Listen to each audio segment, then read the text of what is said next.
क्या लगता है, बाथरूम अगर छोटा है तो उसे अच्छा और फंक्शनल बनने का कोई हक नहीं? बाथरूम घर का हाईली फंक्शनल एरिया होता है, तो बजट के चक्कर में उसे कॉम्प्रोमाइज मत करना। अब उसमें स्टोरेज कैसे ले सकते हैं, लेआउट कैसे प्लान करना है, फ्लोरिंग, वॉल्स, सीलिंग और कलर्स, सारी चीजें मैं क्विकली ये वीडियो में शेयर करने वाली हूँ। चलो आपके बाथरूम को ट्रांसफॉर्म। मैम, गलती से बाथरूम फ्लोरिंग में ग्लोसी टाइल लगा दी है। तो वो फ्लोरिंग आप तोड़ोगे या मैं तोड़ दूं?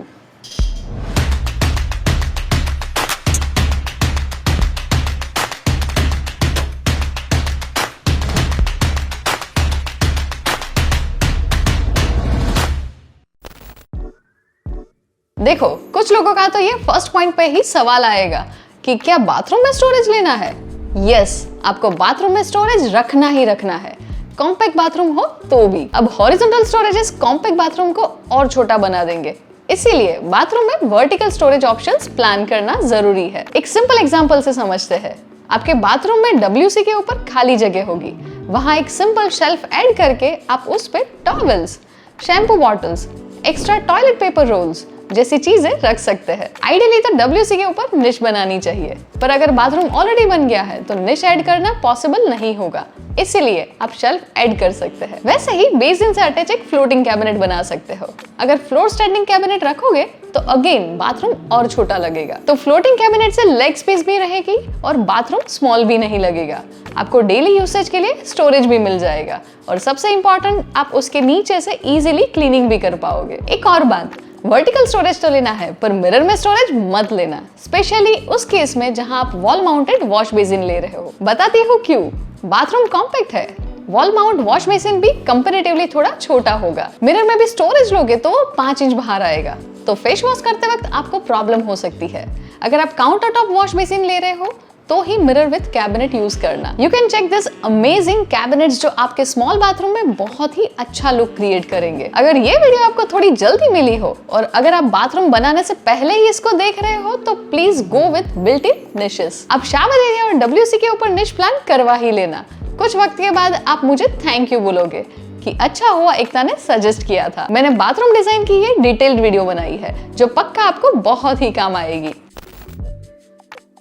स्मॉल बाथरूम्स में basin and vanity unit add करने के लिए स्पेस का ध्यान रखना बहुत जरूरी है। अगर आप स्पेस को कंसीडर किए बिना बेसिन ऐड करते हो तो आपका बाथरूम कॉम्पैक्ट दिख सकता है, क्योंकि बेसिन के साथ वैनिटी यूनिट भी लेना है और रेगुलर वैनिटी यूनिट्स कई बार बाथरूम की ओपननेस को ब्लॉक कर देते हैं। ओपननेस ब्लॉक होने का मतलब है स्पेस छोटी लगना। कॉर्नर बेसिन एक अच्छा ऑप्शन है जब आपका बाथरूम कुछ ज्यादा ही कॉम्पैक्ट हो। देखो, मैं इसे ऑप्टिमल सॉल्यूशन तो नहीं बोल सकती, क्योंकि कॉर्नर बेसिन में जो सबसे बड़ा प्रॉब्लम आता है वो है मिरर प्लेसमेंट का। मैं ये नहीं बोल रही कि कॉर्नर बेसिन्स अच्छे नहीं लग सकते।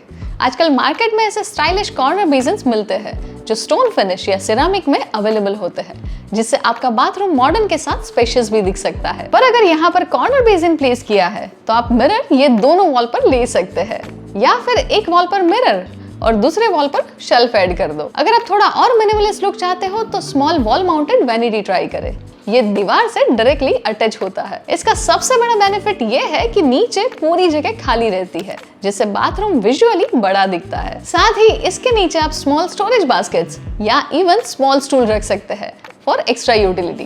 क्लीनिंग भी बहुत आसान हो जाती है क्योंकि पूरा फ्लोर एरिया ओपन रहता है। एक और बात, अगर आप कॉर्नर बेसिन लेने वाले हो तो उसकी प्लम्बिंग थोड़ी सी डिफरेंट होती है, इसीलिए अपने प्लम्बर से पहले से ही कंसल्ट करना मत भूलना। अगर आप अपने इंटीरियर के मटेरियल, लेआउट या कलर कॉम्बिनेशन में कंफ्यूज हो तो एक 1-to-1 वीडियो कॉल सेशन में डायरेक्टली मुझसे अपनी क्वेरीज पूछ सकते हो। आपकी रिक्वायरमेंट के अकॉर्डिंग 15 मिनट से लेकर 1.5 आवर का स्लॉट सिलेक्ट कर लेना। इसकी लिंक आपको डिस्क्रिप्शन में मिल जाएगी। आपने नोटिस किया होगा कि होटल्स जिसका इंटीरियर अच्छा हो उसके बाथरूम्स चाहे कितने भी छोटे क्यों ना हो, हमेशा स्पेशियस ही दिखते हैं। इसका सबसे बड़ा रीजन है बाथरूम में कलर साइकोलॉजी का यूज करना। साइंस के according light colours natural light को रिफ्लेक्ट करते हैं और स्पेस को विजुअली 10 to 15% बिगर दिखा सकते हैं। कुछ कलर्स जैसे व्हाइट या लाइट बेज मैजिक की तरह ना सिर्फ बाथरूम को ब्राइट बनाते हैं बल्कि हर टाइप की लाइटिंग के साथ परफेक्टली ब्लेंड भी होते हैं। लेकिन प्लेन व्हाइट बाथरूम थोड़ा बोरिंग लग सकता है और उसे मेंटेन करना भी थोड़ा मुश्किल होगा, तो आप सटल वेरिएशंस ट्राई कर सकते हैं जैसे पर्ल व्हाइट, एगशेल या बॉर्न व्हाइट। और अगर आपको कुछ कलर्स ऐड करने हैं तो ये रूल जरूर फॉलो करना। वॉल पे 70% light colour, 20% medium tone floor पे एंड 10% एक्सेंट कलर जो आप डेकोर या फिक्सचर्स के थ्रू ऐड कर सकते हैं। स्मॉल बाथरूम्स में यूनिफॉर्मिटी मेंटेन करना इंपॉर्टेंट है ताकि वो लार्जर अपीयर हो। मतलब आपके बाथरूम में बेसिन, WC और शावर एरिया की टाइल्स सेम रखनी है, क्योंकि कई बार हम शावर एरिया के टाइल्स को ड्राई एरिया से डिफरेंट रखते हैं, पर हम स्मॉल बाथरूम को स्पेशियस दिखाना चाहते हैं, इसीलिए हम same tiles and colours use करेंगे। और बाथरूम में कलर्स के साथ आपको ये ध्यान रखना है कि नेचुरल लाइट जितनी हो सके उतनी ज्यादा आए। यह है कुछ कलर कॉम्बिनेशंस जो आप स्मॉल बाथरूम में यूज कर सकते हैं। स्मॉल बाथरूम को एक अपग्रेड देने के लिए शावर एरिया को कर्टन की जगह ग्लास से सेपरेट कर सकते हो। इससे आपका बाथरूम स्टाइलिश दिखने के साथ साथ स्पेशियस भी लगेगा और फंक्शनैलिटी भी कॉम्प्रोमाइज नहीं होगी। कैसे? वेट, समझाती हूँ। एक हाईली फंक्शनल बाथरूम में dry area and wait area को सेपरेट करना जरूरी होता है। ऐसे कर्टन्स बाथरूम का लुक खराब कर देते हैं, इसीलिए ग्लास पार्टीशन एक अच्छा ऑप्शन है, क्योंकि इससे आपका व्यू भी ऑब्स्ट्रक्ट नहीं होगा और बाथरूम लार्ज दिखेगा। आप यहाँ खुद देख सकते हो कि कैसे ग्लास पार्टीशन बाथरूम में minimal and sleek look add करता है। अब देखो, स्मॉल बाथरूम है तो शावर एरिया में एडिशनल डोर की जरूरत नहीं है। आपको सिर्फ हाफ ग्लास पार्टीशन से उसे सेपरेट करना है, पूरा क्लोज मत करना। एक और बात, फंक्शनैलिटी को भी ध्यान में रखना और ग्लास में ग्रिड मत इंस्टॉल करना। प्लेन ग्लास को आप इजीली क्लीन कर सकते हो, पर अगर आपने कुछ ऐसी ग्रिड ली तो हर स्क्वायर पार्ट को एक एक करके क्लीन करना पड़ेगा। अगर आपके पास हाउस हेल्पर है तो कर सकते हो, वरना प्लेन ग्लास ही लेना और ग्रिड को अवॉइड करना। अगर आपको अपने ग्लास पार्टीशन में ऐसा लुक पसंद है तो आप उसे फ्रोस्टिंग या फिल्म ऐड करवा सकते हैं।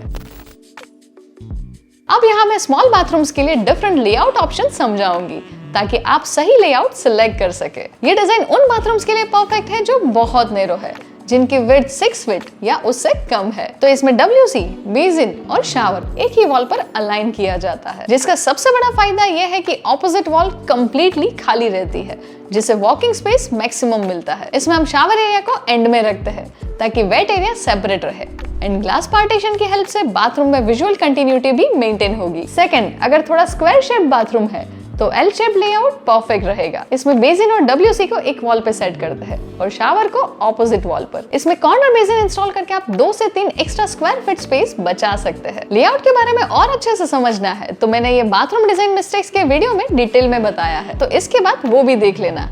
इनमें से जो लेआउट आपके बाथरूम के लिए परफेक्ट है आप उसे सिलेक्ट कर सकते हैं। लेआउट के साथ साथ शावर एरिया में कुछ ऐसे शेल्व्स भी ऐड कर देना जो दिखने में बहुत ही अच्छे लगते हैं। इस वीडियो के साथ मैंने कुछ प्रोडक्ट्स टैग की है, वो सिर्फ आपके रेफरेंस के लिए है। आप कहीं भी प्राइस कंपेयर करके सिमिलर प्रोडक्ट्स ले सकते हैं। तो बस अपने स्मॉल बाथरूम को अपग्रेड करने के लिए ऐसी कुछ इंपॉर्टेंट बातों का ध्यान रखना। तो ये थे 5 ways to upgrade your small bathroom. I hope इस वीडियो की हेल्प से आप अपने बाथरूम स्पेस को बेटर वे में मैक्सिमाइज कर पाएंगे। तो इस वीडियो को लाइक कर देना, अपने फ्रेंड्स एंड फैमिली के साथ शेयर कर देना और ऐसी इंटीरियर वीडियोस के लिए चैनल को सब्सक्राइब करके बेल आइकन प्रेस करना मत भूलना। ये है हमारी कुछ प्रीवियस वीडियोस जो आपको अपने घर का इंटीरियर डिजाइन करने में बहुत काम आएगी। Keep designing beautiful spaces and I will see you in next video.